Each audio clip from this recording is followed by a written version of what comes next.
Bro, the police have not released who they suspect the mastermind is, and I don't understand why they can't do that. As in, when did it become wrong for the police to say this is the suspect?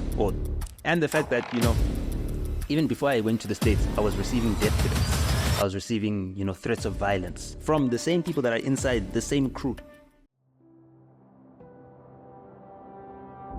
The fact that someone can get away with killing one of the most famous people in your country means that your country is less safe for you.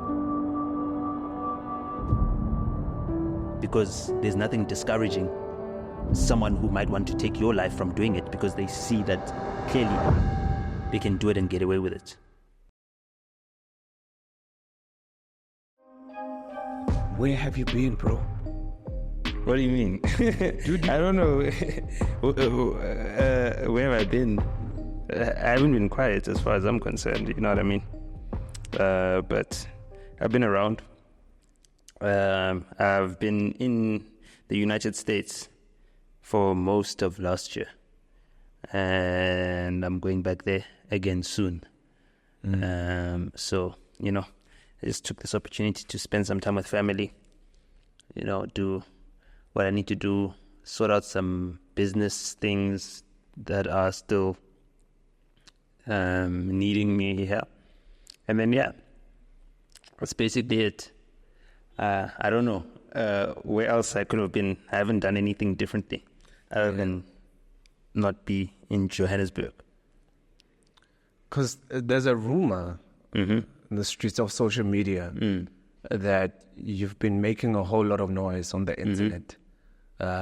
This podcast and that podcast, and all of a sudden you just kept quiet. Yeah. And some people are saying you possibly could have gotten a call or a message from somebody who's very well known. I'll make an example. The Minister of Police, like, and I keep quiet, man. Nah, not at all. Actually, it's very simple.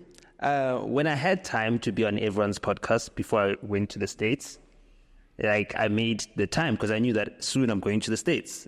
But I didn't go into everything and say, listen, the reason I'm doing this right now, the reason I'm giving you guys my time right now is because I've got limited time and I'm going to be traveling and disappearing.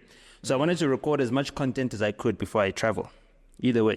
You know what I mean? So that was always part of my plan. As to what people are now trying to make sense of it as, I've got no control over that. But I feel like I've given people quite a bit of content. And also, I'd said on many, I'd known that, a lot of these platforms are based on interviews.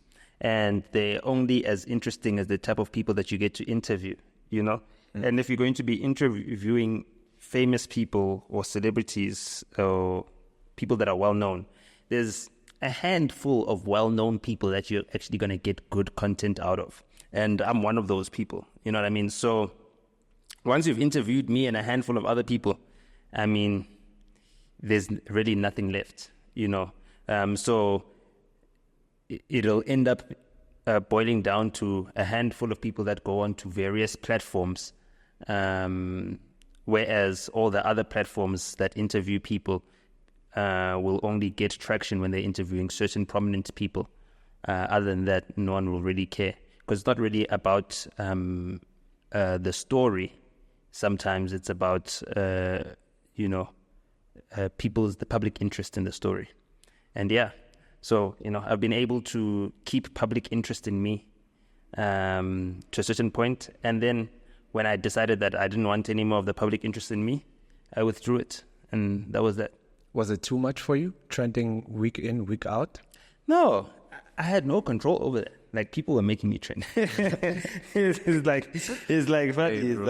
so strange. It's like every month I'm on the trends list. I'd even counted it. There wasn't a month when I was in the States that I didn't trend. So I trended for maybe 16 months, every single month, straight. Yes, if you want to control the news or the media, you have to become the news, But that wasn't my intention.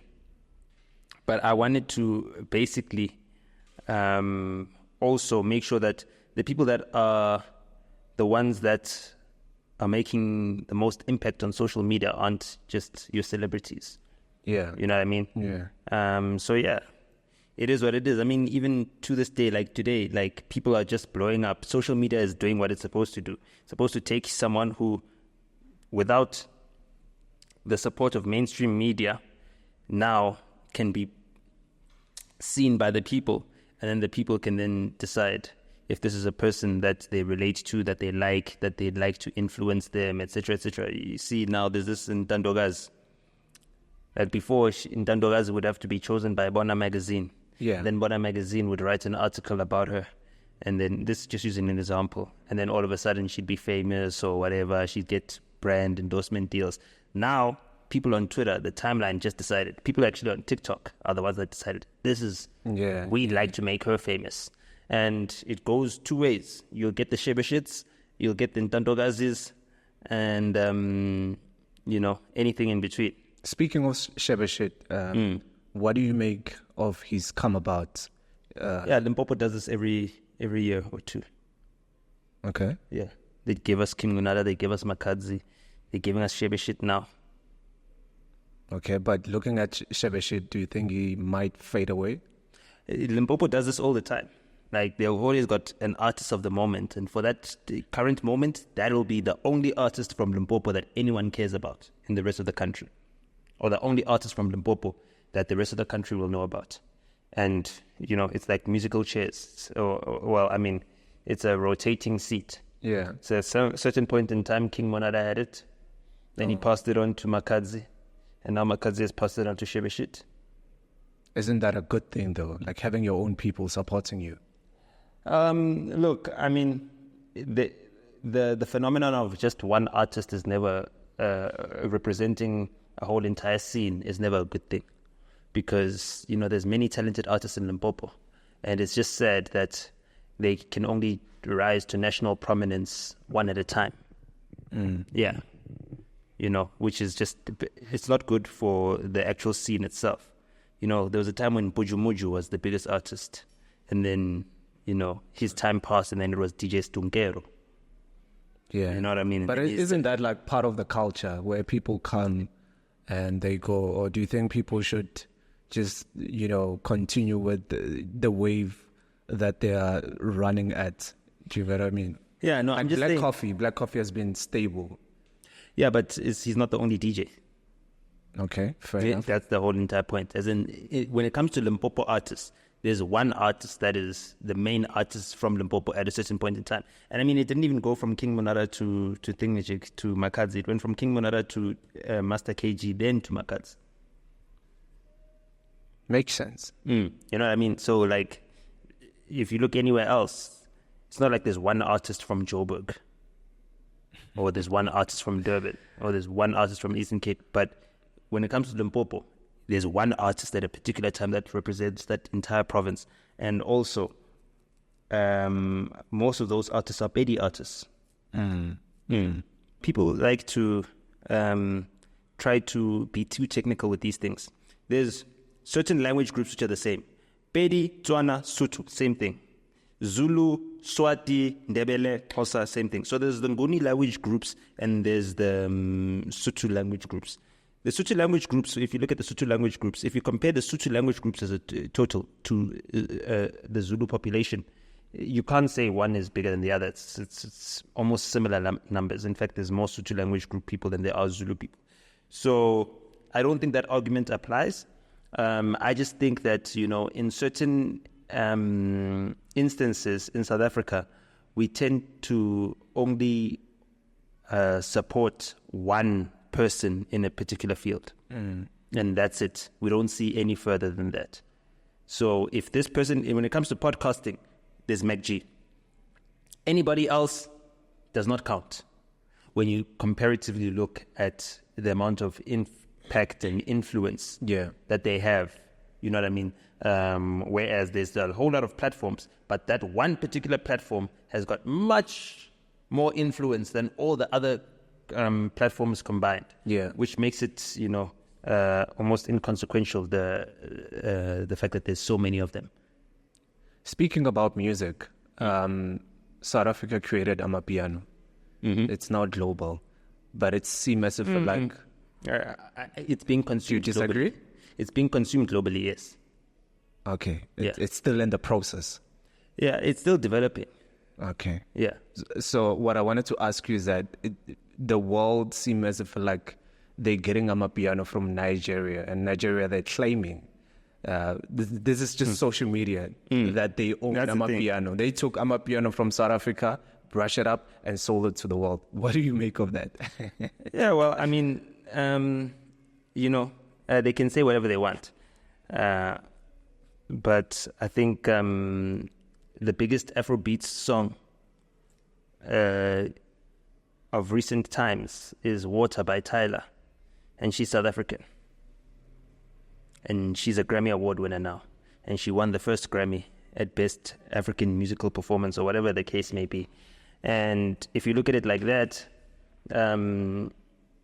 credit is due to the Nigerian industry and the Nigerian diaspora for advocating for, a category at the Grammys for African music, because it's the success of Afrobeats that justified that category being there.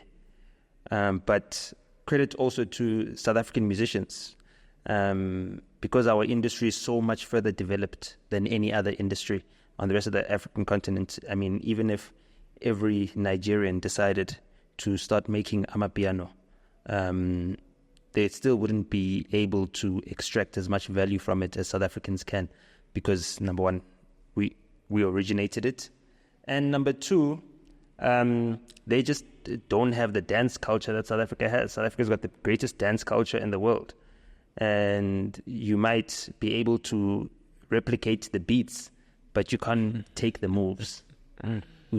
Yeah. Unfortunately, I mean, you can copy the moves, but you just can't do them. You can tell when a South African is the one that's doing a dance challenge, or when it's someone else from elsewhere in the world. You can just see how they move. It's like, this one is natural, this one is not. So there's no threat there. And even with the whole entire social media thing of like people saying, oh no, Nigeria stole an Amapiano, I just think they've made it more popular in Nigeria. Okay. It's just the most impactful genre in Nigeria is the South African genre. And so that's it. Yeah. More than their own music. Well, what I'm trying to say is that if an artist is making traditional Afro beats, right, there's less chance of them standing out than an artist like, let's say, Ashake, who is making Amapiano influenced music and has come out of nowhere to become one of the biggest artists from Nigeria. Whereas everyone else who came before him has been in the game for 10 years or more. So Wizkid has been in the game 10 years or more. Davido has been in the game 10 years or more. Burna Boy has been in the game 10 years or more. In the space of 2-3 years, Ashake has, had a bigger impact than they did in their initial years when they were being introduced as artists. So, yeah. It's crazy, man. You've been in the States, man. How's Amapiano that side? Do people even know it? Like, yeah, of course. Ordinary people. Yes. Everybody knows Amapiano. And they all know it comes from South Africa. So they call, yo, man, I be listening to Kapsa the Small, man. Yeah. You know what I mean? Everyone's got their favorites. Nah, I'm a Kelvin Momo type guy. Yeah. And these big artists, they're actually listening to Amapiano. I see Wiz Khalifa as well. Everyone's listening. It's not just the big artists. Everyone's listening. So the big artists as well are human beings. So they're also influenced by their cousins, their friends, their girlfriends, whatever they listen to. So everyone's listening to it. So it's really there. The only thing that we're lacking is a determination from our artists to actually be in the market to promote themselves, because they just do such a terrible job. In fact, 100% of our artists are just disappointing. You know what I mean? I say 100% because Uncle Waffles is from Swaziland, so, at least she's representing. But other than Uncle Waffles, none of the artists are representing. They're not there. You know what I mean? leaving it up to other people to sell on their behalf. And it's like, it's like we've got a family spaza and we're allowing Bangladeshis and Pakistanis to run the shop from us. But it's our family spaza. And if these Bangladeshis or Pakistanis steal the money, they're stealing from our family, and we're not there to watch. It's a cash business. You need to watch the cash flow. And I mean, I'm using Bangladeshis and Pakistanis so that you understand the reference, but that's exactly what it is when it comes to our music, whether it be Nigerians or Ghanaians that are manning the till when it comes to the Amapiano Spaza. If I would say Pakistan businesses, we gave them business, right? And I would compare it with Uncle Waffles coming into South Africa. We made her who she is. Do you agree with me? Well, I'd say every African artist. Okay. I'd say you could say the same thing for Burna Boy. He came to South Africa. That's where there was the media. There was an industry that has developed. He couldn't do what he did had he just done it in Nigeria. Okay. Davido, same thing. Wizkid, same thing. You know what I mean? P Squared, same thing. MTV was launched in South Africa.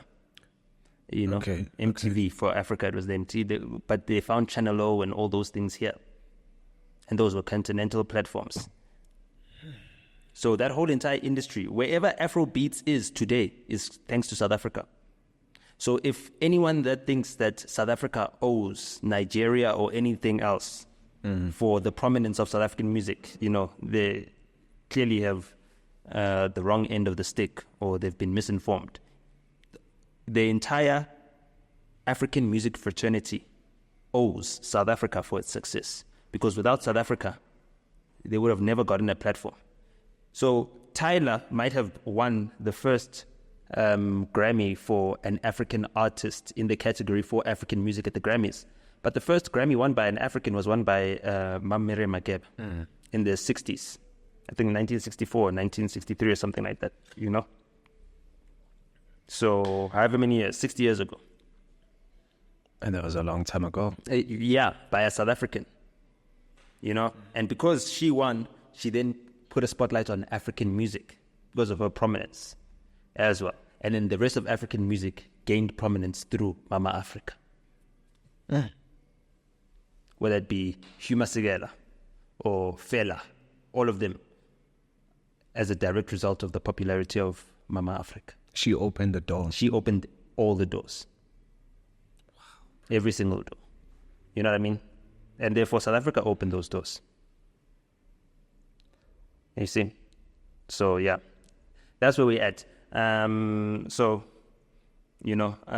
guess the growth is something that's encouraging, and being part of the industry, one is looking forward to contributing to, I guess, ultimate global domination. We want to get to South Africa is now in the top 15 markets in the world globally.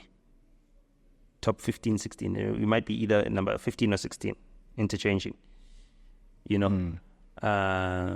but we're well within the top 20 of the most lucrative markets in the world. And we still have load shedding. Yeah, well, we have battery power. So yeah. It's crazy, eh? Yeah. Dude, before you went quiet, in my own eyes, you were talking so much, dude, about a friend of yours, your homie. Which one? AKA. Yeah. And recently, they just caught I think it's 4, if not 5 suspects. Yeah. In Swaziland. Yeah. Recently, they just confirmed that, my theory was correct. Yeah. So, you can email your apologies.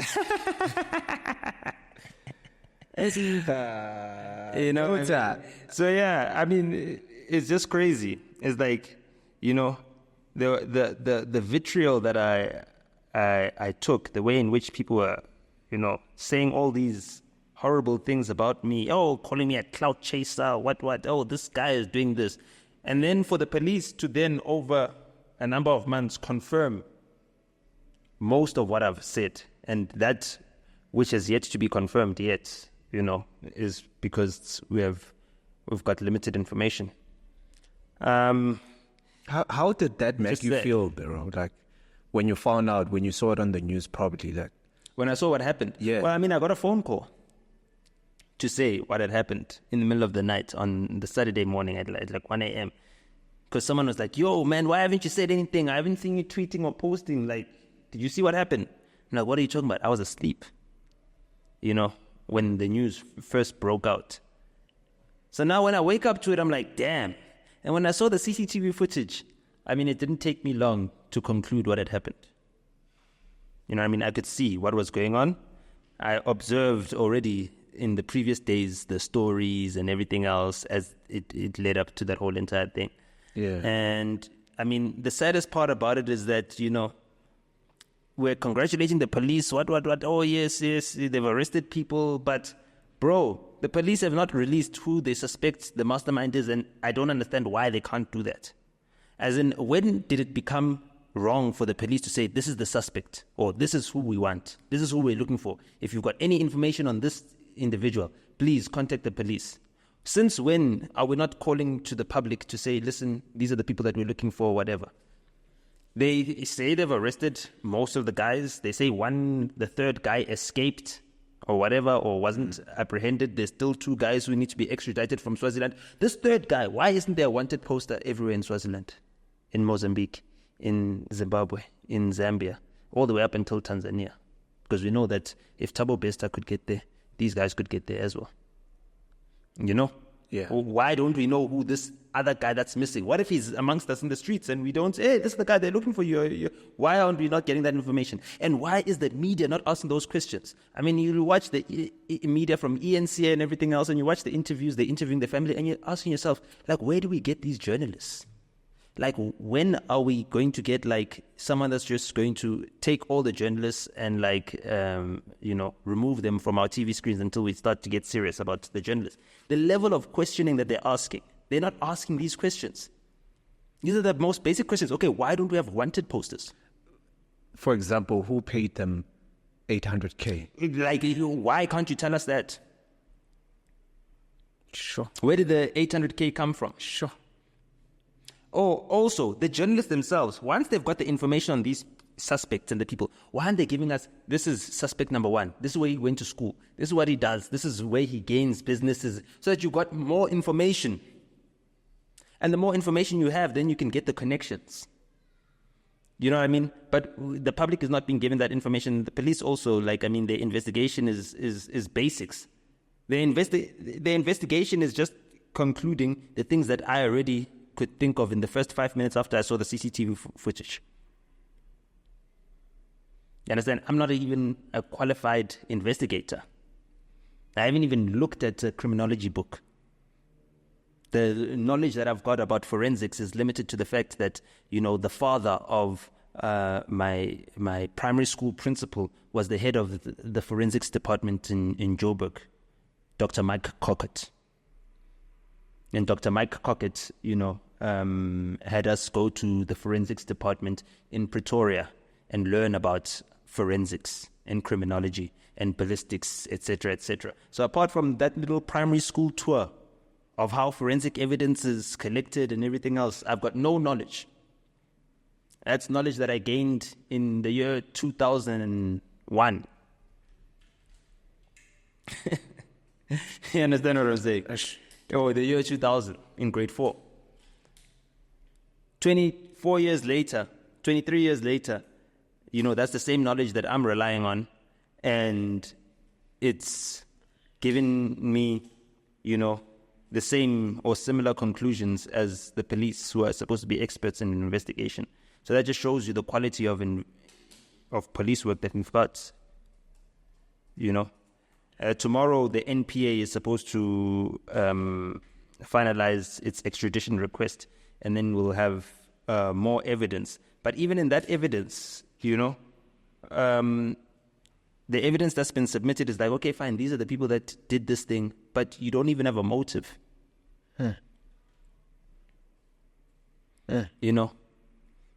So why did they do this? So they could share 800,000 rands. Bro, but where did that money come from, bro? Yes. Why have we not been told that? They know where that money came from. Everyone knows where that money came from. You know, whose account it came from. You know? So why are we not being told that information? Why is that person not being named as a suspect as well? Why are the people that are connected to that person not being named as suspects? You know, their last known associates. It's very simple. Like right now, you and I are in the same room. If you're connected to 5G on your phone and I'm connected to 5G on my phone, what they can do is that they can use the radio frequencies of the 5G signal that's going in this room and actually map out this entire room in real time, just by having two 5G devices next to each other. You know? But they can't do that. They can already do that. There's the technology. They can use the signal and it's bouncing off the walls to map out two 5G devices in this. It can map out this whole entire room, map you and me out. But why are they not doing that? That's the thing. That's what we need to ask. Why are they not doing that? Because those resources they've got the technology. And if they need to request it, they can request it. We know that they've got means in which a week before a conference, they can get like signal jamming equipment from Israel to be flown in. So they can get that. And they can map, they can use the signals. We know how many 5G phones were there. There was a lot of them, bro. Do you understand? Those guys were literally... We could have mapped. So they know that what I'd said already was that these people needed to have followed Keenan from the airport. The reason why I said that I knew that they followed him from the airport was because I had evidence that he didn't use the VIP entrance, which means he used the public entrance, which means he could have been seen. And knowing how popular and famous he is, there's no way he can walk somewhere and be seen by 10 people or any more than that, and none of them recognize him. So it would have been very easy to spot. And it meant that he used the same public entrance at the airport. The mere fact that that's the first time you've ever seen him taking a picture at the airport because he wasn't using the VIP entrance showed you everything you needed to know. And the police confirmed that these people followed him from the airport, which means that they were there with the people that were waiting to pick him up. They were together. And if there's a hit ordered, and part of this hit is that we're going to stay with him while he's doing whatever he's doing for his gig, which is the decoy, which is the reason why we bring him here, which is the trap, right? Then I need to be in cahoots with those promoters. And because I'm doing something like a hit, I'm going to actually take someone's life. And I want to make sure that no mistakes happen, the wrong person isn't killed, or he doesn't escape this whole entire thing, you know what I mean, and lives to tell the tale, right? Because there's so much pressure, I need to make sure that those people that are picking him up are also under guard. They're being guarded. So the fact that the police haven't said booking agent, who was, what restaurant were they at, which is the club, Benny Maverick, DJ Feel, Sasso, all of you need to be incarcerated. Why? Because there's no way that you couldn't have played a part in the commission of this crime. There's no way. It's impossible. You would have seen that you're being followed at the airport. You'd have seen that you're being followed when you go through the toll gate, because this is the places where there's CCTV cameras. So this is how you can track.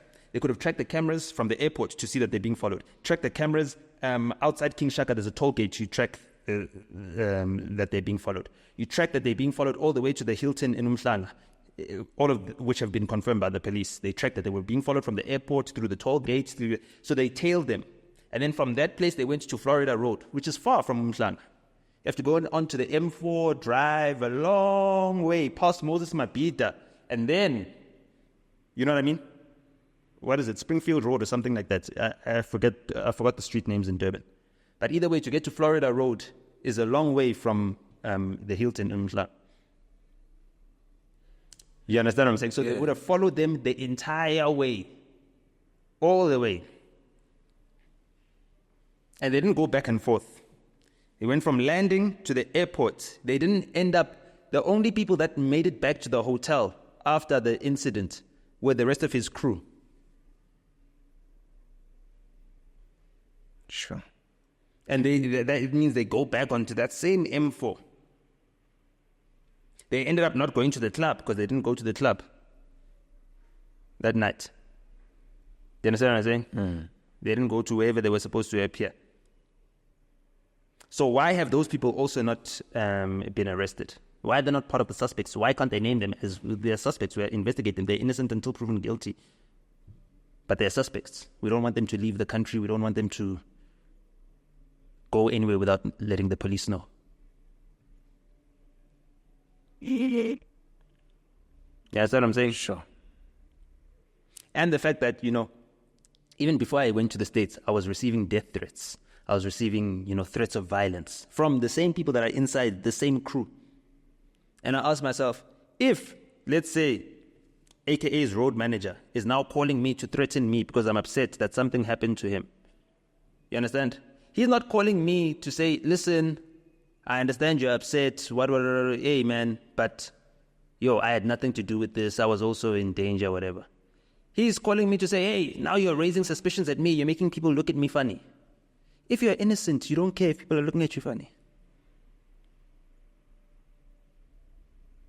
You know what I mean? And if you care, it means you care more that people are looking at you funny than the fact that someone close to you died.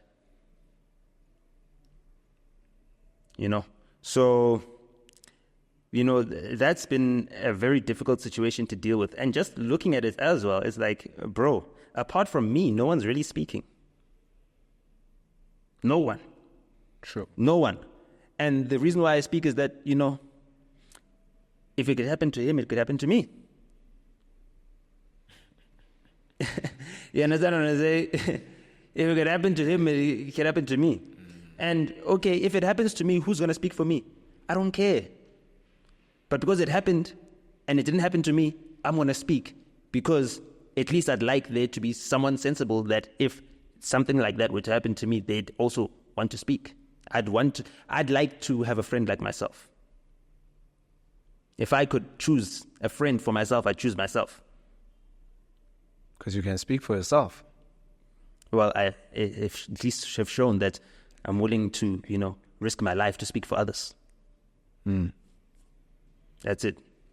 So, the whole entire situation is just sad. And there's nothing good. There's no praise that you can say. All of it is just bad.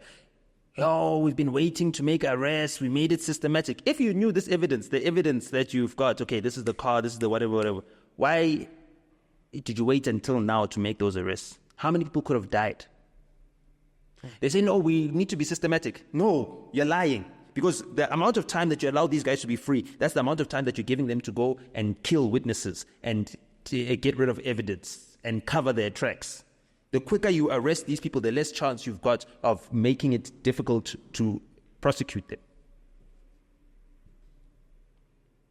So the whole entire story now that we're being fed, and because the media just are parrots, they don't question anything.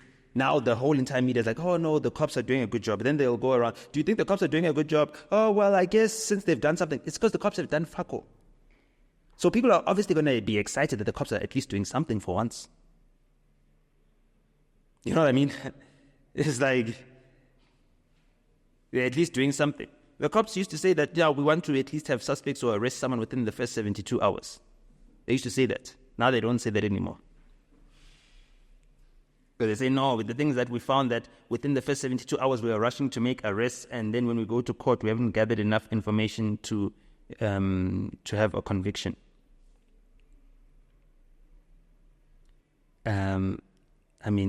You shouldn't be going for a conviction. The first appearance in court is for bail.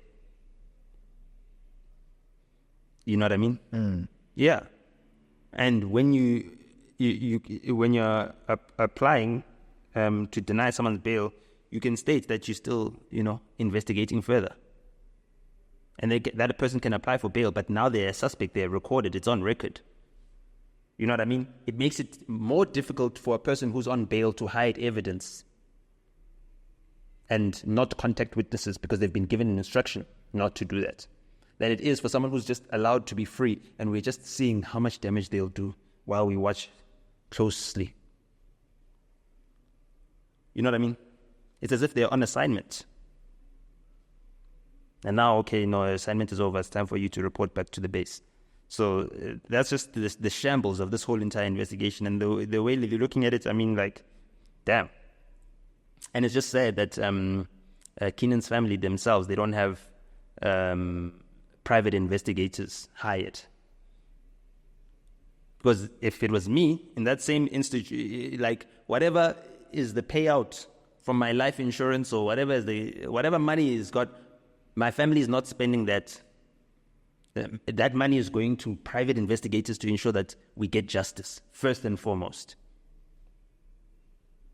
And then everything else we'll see after.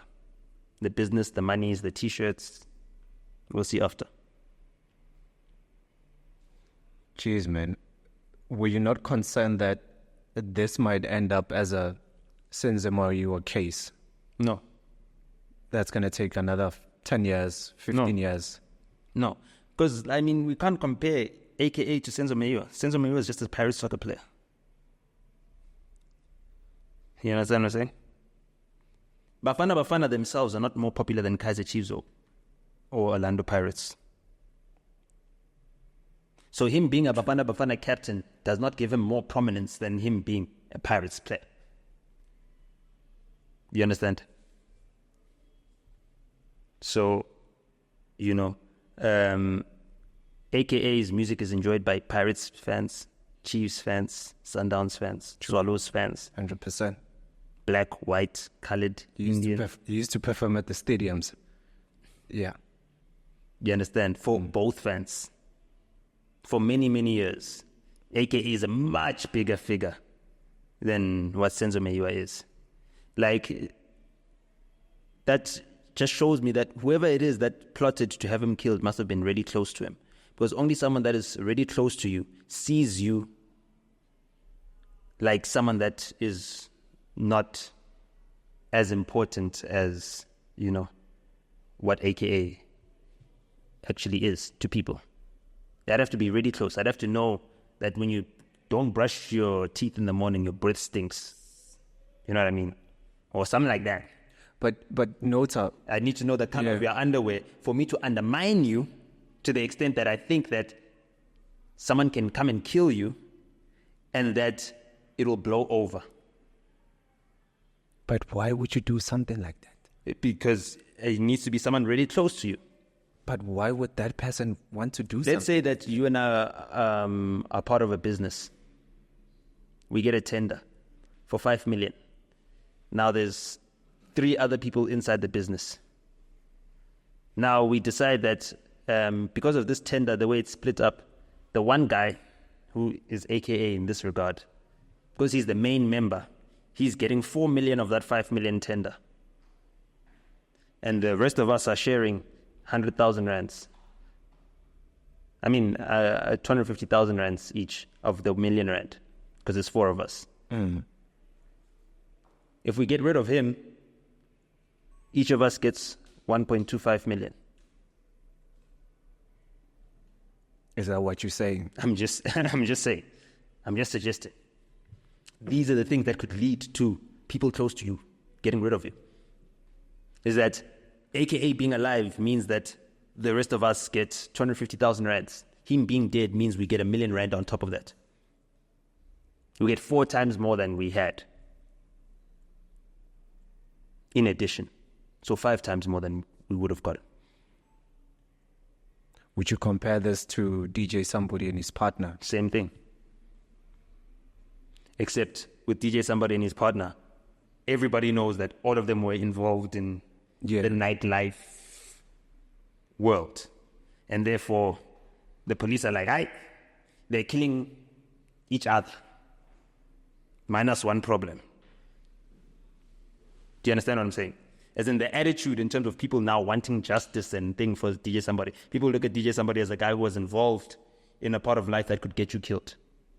And because it got him killed, people are like, hey, well, he knew that could have been a result of what he was doing before he got into it. Whereas with AKA, it's not the same thing. So, you know, it is what it is. But again, there's so many differences that make it distinct from the Senzo Meyiwa case. With Senzo Meyiwa, I mean, even though people are asking questions, those people are just the general public. Whereas with AKA, it's his fan base that are making the noise. It's his fan base that are making the noise. You know, the people that follow him and follow him directly. So it's completely different case, and you cannot compare the two. You know what I mean? It's incomparable. And then beyond that, I mean, also the suggestion that, yeah, he posted his location, because that's what people were saying. And I said that's nonsense. It's ridiculous. He's an artist. He always posts his location. He always posts, yo, catch me here at such and such a place. I'll be at such and such a place at such and such a time. Catch me here. He always does that. It's part of his job to post his location. So now what are you saying now? That you know that these people knew what time he was flying, what time he was landing, what was happening. They knew everything. That's interesting, actually. What are you saying? Him posting had nothing to do. Him posting was basically, he was being told to post by the promoters at the event, right? The owner of Wish, who is the same guy who booked him to come to Durban, was saying, post them to promote my restaurant, right? But he must have known that at the end of that night, you know, there's going to be no performance. He must have known that. There's no way they were being followed the whole entire way and they didn't know what was going on. Like, you're being followed by one car the whole entire way and you don't know what's going on? Because someone who's there is going to notice, hey, there's a car that's following us. And when someone notices that there's a car that's following us, you need to be able to say, no, that's so-and-so. Or no, don't worry about that. Yeah, no. That's one of us. The silence of everyone who was there says a lot. They've been silent. They're not heartbroken. They're not distraught. They're not sad. Nothing. The fact that some of the guys were there for 2 deaths. You saw Anele's body with your own eyes. That's trauma. You didn't do anything about that. Now you've seen Kina's body with your own eyes. That's trauma. You didn't do anything about that. Both times you were there for 2 deaths. And you're not even going to say anything. You're not going to say, hey, at least I've been going to therapy. At least you're just keeping quiet. It must be very lucrative for you to keep quiet. It's a big case. And what I worry about is the reaction of other celebrities. Basically what they just said is that the biggest celebrity in South Africa can be shot in the streets. So therefore, you can be shot in the streets. And therefore, you keeping quiet, you're in danger. Because you're inculcating the same culture that you're going to, suffer from when something happens to you and everybody else keeps quiet. So everyone that's who's well known, is popular, them keeping quiet, they're just, signing their own death certificates and making sure that when something happens to them or if something happens to them, people are also going to keep quiet because they're making it part of culture. We just keep quiet, turn a blind eye. We don't speak. They don't want to be involved in this. So, but either way, you are involved because you live in this country. You are subject to these laws. You are subject to the same risk that anybody else is subject to because of living in this country. There's no way you cannot be involved. The fact that someone can get away with killing one of the most famous people in your country means that your country is less safe for you. Because there's nothing discouraging someone who might want to take your life from doing it because they see that clearly they can do it and get away with it. That's it. There's nothing deterring. So the importance of having this case cracked is very much. People of this country need to know that it doesn't matter who you are, you can't get away with murder. Because right now, there's a fee. As long as you pay the right fee. And currently, as it stands, it's like as long as you pay more than 800,000.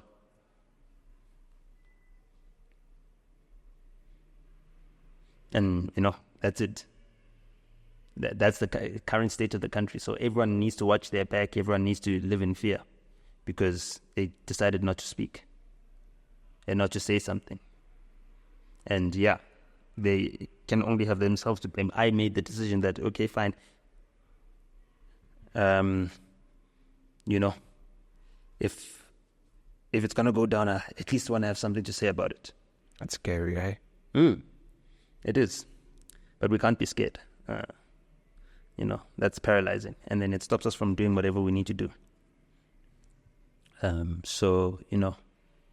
need to be men about it. And no one's coming to save us, Do you think we should get firearms as well? Look, I used to think to myself that having a firearm, is not necessary.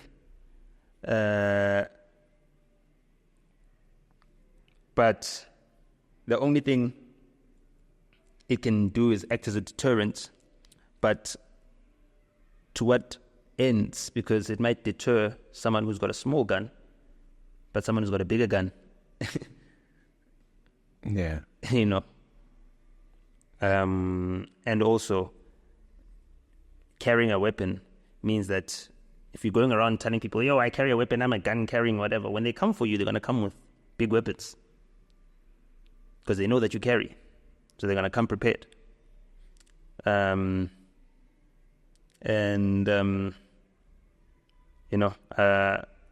rather not have that worry.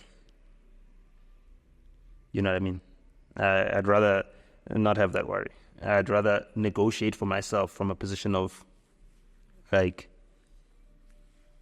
I'm not the one carrying the lethal weapon.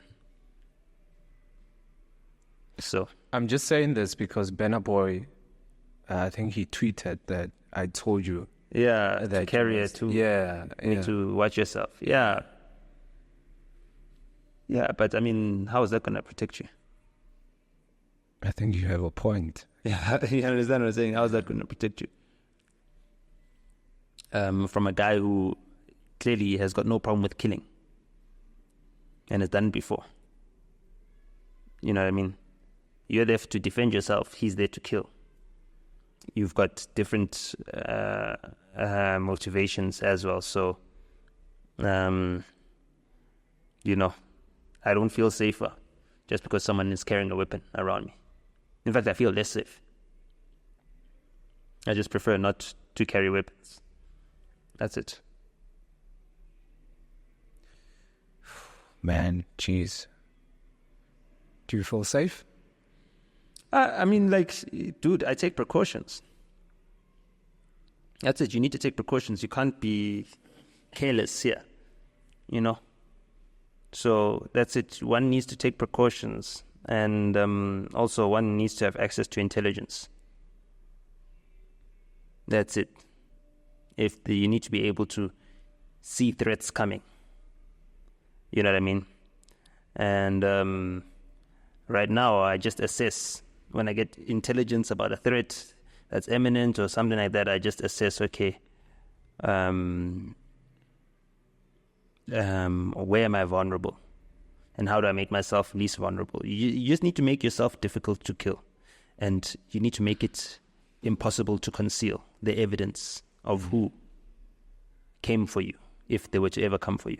The thing that will keep you safe is them knowing that you've got enough money to hire as many private investigators as you need to get justice no matter what happens to you. That's number one. So that you need to secure. And then number two, you also need to ensure that getting to you would be so complicated, would be so complex, you know what I mean? That whoever's organizing it would have so many things that they need to get right that it makes it difficult to do. Do you believe that this case is going to be solved? Yeah, it's going to be solved. There's no issue. It will be solved. Because there's a fan base that will not be satisfied until they get an answer that they feel.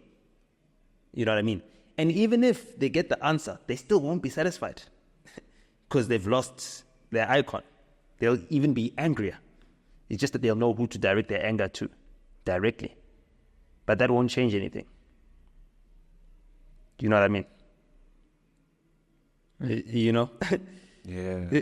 Like, what was the world population when Tupac died? Yeah, that was crazy. Yeah, a whole lot less than what the world population is. So you can assume that there's a whole lot more people that are angry that Tupac is dead in 2024 than they were in 1996. 100%. That's true. And the same can be said for AKA in the next 18 or however many years. So as time goes, more and more people will be angry about it. That's true, actually. You understand what I'm saying? Yeah. What about the kids that are born and then discover AKA's music and say, oh my goodness, I will never get to see this guy perform live because someone decided to blow his brains out? Yeah. The kids that are growing up today that were born after Michael Jackson had passed away in 2009. How old are they now? Yeah, old enough. You understand? Yeah. And they still love Michael Jackson just as much. You know? And yet, they were born after he died. Think about those who were alive throughout his career. Just those numbers. People are still angry at Michael Jackson's death to this day. Even though the doctor was found guilty, you know, of being negligent. Yeah. Why do I have a feeling that you came back to South Africa to vote? Go back. I can vote from the States too, but I can't vote in the provincial election. In fact, you can only get one ballot overseas. Okay. And then here you can vote. There's 3 ballots. There's the regional ballots for independents. There's the provincial ballots for the provincial legislature. And then there's the General Assembly ballot or for the president. What are you voting for? Currently, I'm undecided. How? I want to see who needs to have the majority. You know. What do you make of Gates and Mackenzie?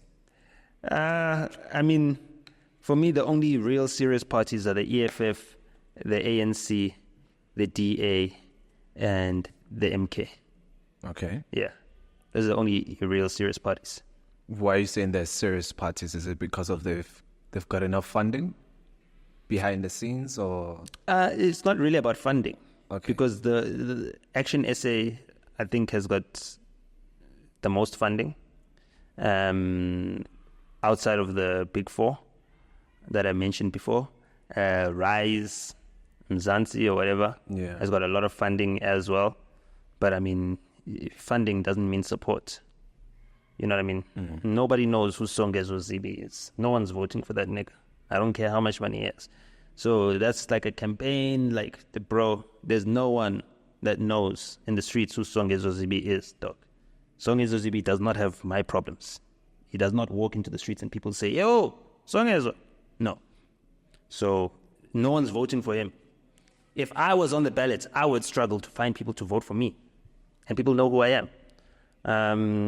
So, you know, that's the reason why I don't look at the parties and the funding. Also, it seems like the people that are donating to the EFF are donating 99,000 rands maximum each, because they're not declaring any, you know, donations. But they've got posters, they've got events, so clearly they're well funded, you know. And they've built a groundswell, and they've been campaigning since they launched. So they've been campaigning for 10 years. You know what I mean? I guess the results of each election depend on the cumulative support over the years since the party was established. Yeah. You know what I mean?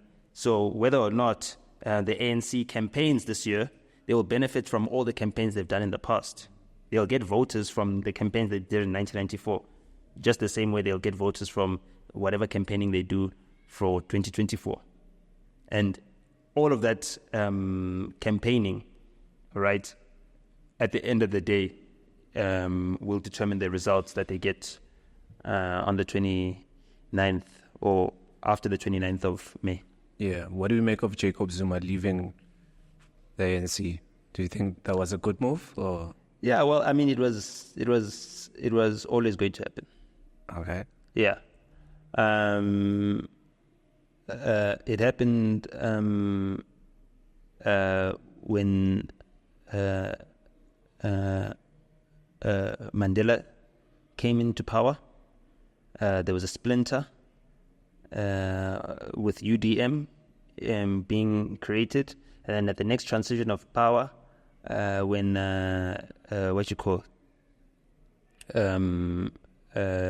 Mbeki was going to replace Zuma was going to replace Mbeki. There was also COPE that was formed, and then going into Zuma's second term, there was EFF that was formed, and now going into Ramaphosa, or what could have been his second term, or his third term, since he completed Zuma's first term, and now there's MK. Except this MK comes at a point where the ANC is at its weakest. So there's no hope in hell that the ANC can get anywhere near 45%. And anything less than 35% means that the DA won't be able to save them. As for Gayton McKenzie, I don't think he inspires confidence. What do you mean, bro? Just in general. Like, if I want to vote for someone who I want to be the leader of my country, I don't expect an ex-convict to be the leader of my country. I think we can do better. Doesn't make sense. Nelson Mandela was in prison. Yeah. Jacob Zuma was in prison. Yeah. So many of them were in prison. Yeah. I'm not Gayton sure about... McKenzie was in prison in a democratic South Africa. The only person that... No, wait. Yeah. Gayton McKenzie was in prison in a democratic South Africa. So you're talking about people who were in prison pre-democracy. It counts very differently when the actual laws are illegal. Now, once the laws are actually legal, you know what I mean, and you've got your full rights, it's a very different scenario. People change. Yeah, that may be the case, but I mean, the laws also change. So what happened is that you might say that Gayton McKenzie, the person, has changed, but has his crimes changed? No, they haven't. The crime that he committed is still a crime today. Whereas, when you look at Nelson Mandela, he might have changed over time. He got older, he got more mature, whatever. Right? His crime also changed. What he was tried for is no longer a crime. Do you understand what I'm saying? Whereas what Gayton McKenzie was tried for is a crime. If we were to do it again, he'd be arrested. Whereas if Mandela were to do it again, he wouldn't be. So there again, it's a different scenario. It's it's not the same. When you look at currently, what I was saying about our media, our entertainment, our fandom, whereas our people only look at the one person, or one person. Gayton doesn't have the popularity of Julius, and he never will. And he'll never have the charisma of Julius. He never will. Bad. Yeah, it's just something he doesn't have. I mean, I can say the same thing about Floyd Shivamp, even though I know that being politically astute and actually knowing what's happening, I know that Floyd Shivamp was the brains of the EFF. You know what I mean? Whereas Julius is the mouthpiece. And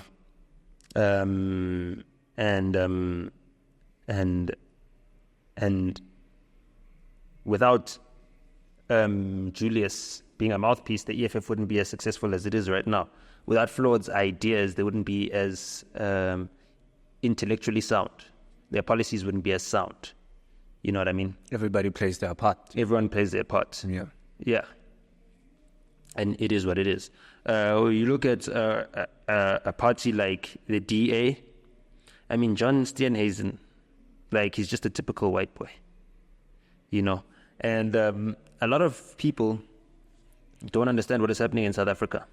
When I say typical white boys, it's like Johan Rupert, right, worked for Anton Rupert, his dad, right, when the conditions were still there for him to learn what the job is. Johan Rupert's grandchildren will never learn what the job is because they enter life and living when their family are too rich for them to ever learn how to do proper work. So right now we look at it, we're like, white privilege and everything else, you know. These white people who've got all this capital that they're inheriting it from people who will die with those skills that it took to gain that wealth. They're leaving that wealth to people who will never learn the skills that it took to gain that wealth because they live in a completely different time, a completely different world.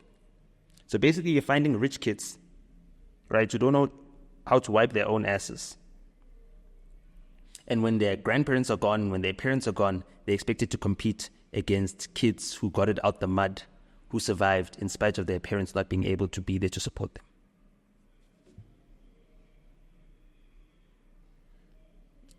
Basically, let me give you an example. All the kids who were the brightest geniuses in primary school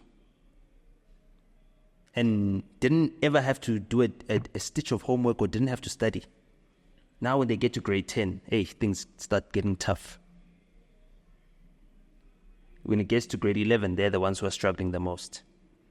The ones who are struggling in grade 8 and then had to do extra lessons, grade 9, they were struggling, grade 10. When it comes to grade 11 and grade 12, because they've picked up the skills of homework, studying, you know what I mean? They fare much better than those who had the natural advantage. And that's exactly what's going to happen within this country and within this economy. So the white-owned economy, right, because of the racism, institutional racism, they want to hand over to white people or white kids or their kids, right? But the problem is that their kids are incapable because they don't have the skills. They haven't struggled enough. They haven't learned what's necessary. They don't have the survival skills. And therefore, this great wealth transfer that's happening right now, which is the greatest wealth transfer ever, is now going to put the greatest amount of wealth in the hands of the least knowledgeable and experienced people ever. That's it. That's it. As in, like, right now, I can give you as much, I can, leave a loom of wire in any township in South Africa, and I will find it just the way it was as I left it. I go back to the early 90s, I leave a loom of wire, and all of a sudden there's kids driving wired cars. Makes sense. So in the 90s, there were kids with the skills to take that loom of wire that I leave lying there and turn it into wire cars that they're driving. That same value that you have today, you don't have the skills to turn it into anything. You don't see kids running around in Lokshim with wired cars. You know what I mean? So that's the situation that we're in. So that's also going to lead to even further wealth transfers. And those wealth transfers are going to yield different results in terms of how we see our country playing out. And for me, that should inform the type of priorities that we have. Because the main thing of the Rainbow Nation was that we wanted to ensure that everyone has fair opportunities. Maybe not equal opportunities, but fair opportunities. Black, white, doesn't matter. At least you've got fair opportunities. The opportunities are getting more fairer, right, for most people. But the outcomes themselves are also diminishing at the same rate. So when only 20% of South Africa was connected to the grid, right? Eskom could supply 100% of energy. But now that 97% of South Africans are connected to the grid, even those of us who can afford to pay more for electricity have to endure some load shedding. And we're paying a lot. Either way. Yeah. Yeah. Fortunately, we only pay for what we use. Sure. That's Yeah. a punchline. Yeah, that's a punchline, right? You know what I mean? Yeah. So, yeah. So, those are the things. So, a good way to think of it is like MTN invented pay-as-you-go. Mm-hmm. And it's because of the conditions of South Africa that when cell phone technology started spreading around the world and cell phone networks came about and Vodacom was, starting, because of the way in which our economy was less developed than the rest of, we could find new ways to do things. And that's why we invented pay-as-you-go. And then all of a sudden you've got prepaid airtime, which then made it feasible to have cell phone networks and coverage all over the African continent, because they used that model to introduce cell phone networks over the rest of the continent. And then that also then opened the door for M-Pesa. Because there was, in America, you can't have M-Pesa because there was no airtime to begin with. Like this thing of sending money for airtime, It didn't exist. You know what I mean? You paid a monthly fee so that you can make as many calls as you need. And then you pay for additional services. So the limitations in our technology and the limitations in our development created the necessity for innovation, which then yields new products that couldn't have been imagined before because of the limitations that we had in the past. So now you've got things like your M-Pesa. Now you've got things as like your pay-as-you-go, as your prepaid. And then that devolves into other things like your prepaid electricity, your prepaid metering system, your voucher numbers, and all of those types of things. All of those technologies needed to be created for that. Now, you also live in a country where, we don't know the value of our inventions. So the guy who invented Twitter, who's to say that when Elon Musk decides to buy Twitter, he's supposed to get $44 billion? You know what I mean? Or 8 trillion rands. Just in the same way the guy who invented the please call me, who's to say that he's not supposed to get however many billion, 30 billion or whatever, rands, or $2 billion for his invention? It's because we don't have that precedent. We're not in a country where we can say the inventor of Facebook comes from Wits University, whereas America is able to say, no, this is a Harvard alumna. You know what I mean? This one went to MIT. So they've got these institutions, they've got their history, they've got inventors that are able to create lots of value from small innovations using technology, digital innovations. You know what I mean? These inventors are not selling anything physical, they're selling software. And how much are they making? How rich are they? No one is questioning whether Mark Zuckerberg deserves to be as rich as he is for something as simple as Facebook or Instagram or WhatsApp. Are they simple? Huh? Are they simple? Can you touch Facebook? You can't. Can you put it somewhere? You can't. Exactly. Can you eat Facebook if you're hungry? You can't. If you're starving on an island, You can't. is Facebook going to help you? You can post and say, I'm here. Yeah, I'm just saying. Yeah. But then you need signal. Yeah. True. You know what I, Yeah. Yeah, exactly. So is it, Yeah. you need antennas and everything else. And what's more valuable? Ellis, the company that makes antennas? Dude, what's valuable here, it's life. Yeah. But it's life, yeah. But I get you. Commercially speaking, yeah. You know what I mean? It's these technologies. And because we don't have the culture of creating innovations and selling them and marketing them, we don't understand how to value things. So we are not as, self-assured when it comes to quantifying the value of our innovations. And that's why so many people are reluctant to support Nkosana Makate, because for them, it's an unimaginable amount of money, and they'd be satisfied with a whole lot less, and therefore they don't care about what's fair, what's equitable. They just care about what is satisfactory for them. Yeah. Crazy, man. Nota, thank you so much, man, for coming through. Thank you, Justice. Thank you, Justified. Yeah. Congratulations on your platform. Thanks, and man. Nice to see you doing your own thing. Yeah. Yeah.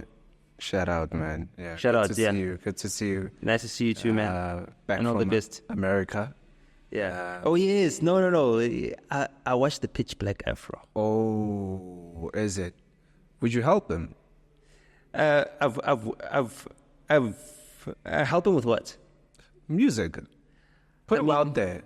Yeah. Look. I really working with artists. Yeah. Look. Pitch Black Afro has a stutter. Right? Yeah. So I was actually pretty surprised. I'm sure he smoked some weed before he recorded, because he can only speak after he smokes some weed.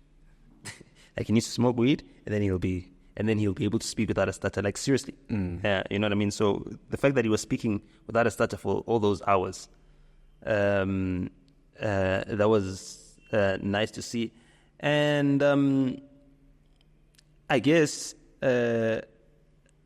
what we've got now through the advent of podcasting is that,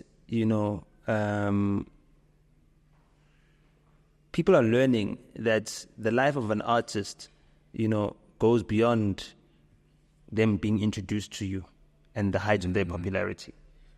And the fact that if you enjoyed Pitch Black Afro's music at some point in time, you know what I mean? There's nothing wrong with still buying tickets to shows and stuff like that.